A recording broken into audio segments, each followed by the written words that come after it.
In 1968, a 12-year-old boy did something that would change the world. He picked up the phone and cold-called Bill Hewlett.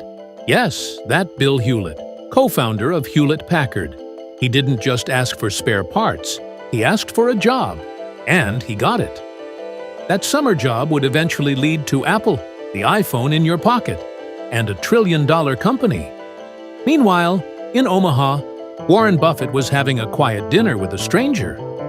That conversation? It would become one of the most profitable partnerships in history, worth over $100 billion. What fascinates me is this. These weren't random moments. They were intentional. They were powered by one thing most people and governments still don't understand. Your network isn't just your net worth. It's your economic engine. And while nations build walls, the people building the future, they're building bridges. Today, I'll show you why economic decoupling is a fantasy, and why history proves the future belongs to the connected. Lord, right now, politicians are preaching a new gospel of economic independence. America first, China first, Europe first. But here's the cost. McKinsey estimates that full economic decoupling would slash global GDP by 12%. That's $25 trillion, more than the entire U.S. economy, evaporated. While governments isolate, top companies are expanding partnerships. Global startups are proving connection creates capital. Let's look at the data. A 25-year study of over 41,000 companies across 117 countries showed this. The quality of a startup's network was more predictive of success than funding or team size. More than funding, more than talent. Networks win. So, what happens when entire nations try to sever the very systems that create innovation, capital, and growth? Let's dig in. Reid Hoffman, co-founder of LinkedIn, once said, "Opportunities don't float like clouds. They're attached to people." He built LinkedIn to scale one simple idea. Connection multiplies opportunity. One person joins, creates hundreds of new connections are born. That's the network effect. It's not just tech. Microsoft is a perfect case. In 1980, IBM needed an operating system. A small company, Microsoft, got the contract. Why? Because Bill Gates' mother, Mary Gates, sat on a board with IBM's CEO. One connection, one meeting, one non-exclusive licensing deal. The result? Microsoft didn't just supply IBM, they licensed their OS to everyone. That decision turned Microsoft into a $2 trillion company and the software standard of the PC era. And then there's Oprah. She didn't just build a talk show, she built trust. Her brand scaled emotional connection to millions.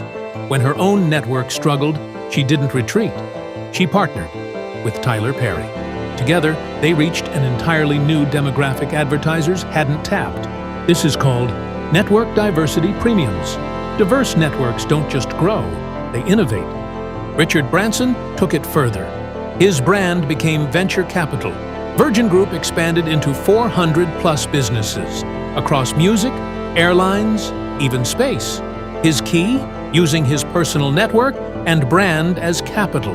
Less financial risk, more impact. Satya Nadella transformed Microsoft again by doing one thing. He called two people every day, asking two questions. What startups are exciting you? Who should I meet? That habit? It led to a $10 billion OpenAI deal and a $26 billion LinkedIn acquisition.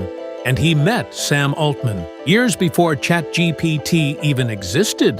Connections create value before the world sees it.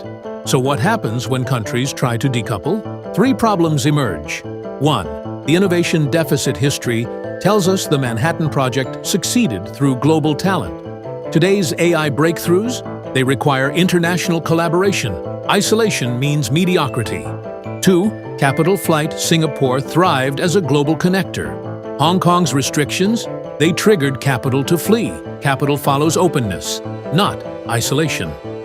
3. Talent drain. Nazi Germany expelled Jewish scientists.